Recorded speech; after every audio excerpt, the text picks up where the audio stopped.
Hello guys, this is Sami and welcome to the current classes.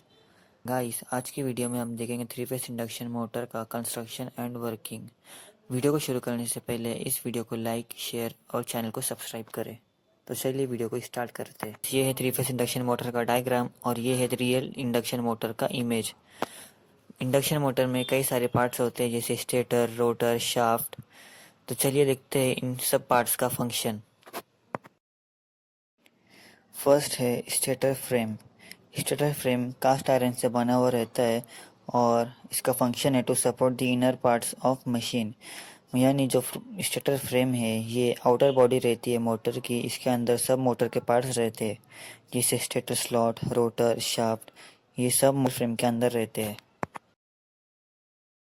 Next है stator slot. Stator slot भी cast iron से बना हुआ रहता है और इसका फंक्शन है टू होल्ड दी वाइंडिंग। यानी हम स्टेटर स्लॉट पे हम स्टेटर वाइंडिंग को वाउंड करते हैं। नेक्स्ट है रोटर। रोटर जो है वो कास्ट और सिलिकॉन स्टील से बना हुआ रहता है और इसका फंक्शन है टू जनरेट ईएमएफ। यानी हम जब सप्लाई देते हैं तो रोटर के अंदर ईएमएफ इंड्यूस होता है। नेक्स्ट है शाफ्ट। शाफ्ट जो है वो माइल्ड स्टील का बना हुआ रहता है और उसका फंक्शन है टू होल्ड द रोटर। यानी जो शाफ्ट है वो रोटर को होल्ड करके रखता है। नेक्स्ट है वाइंडिंग। स्टेटर और रोटर के वाइंडिंग का जो मटेरियल रहता है वो है कॉपर और उसका फंक्शन है to supply the electric current. Next है कूलिंग फैन। कूलिंग फैन का जो मटेरियल है वो है एल्यूमिनियम और इसका फंक्शन है फॉर कूलिंग।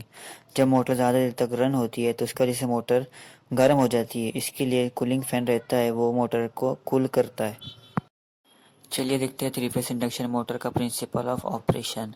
इस डायग्राम में जो बताया है कि एन और एन एस यानी सिंक्रोनस स्पीड है और एन यानी रोटर स्पीड है। चलिए देखते हैं इसका वर्किंग डिटेल में।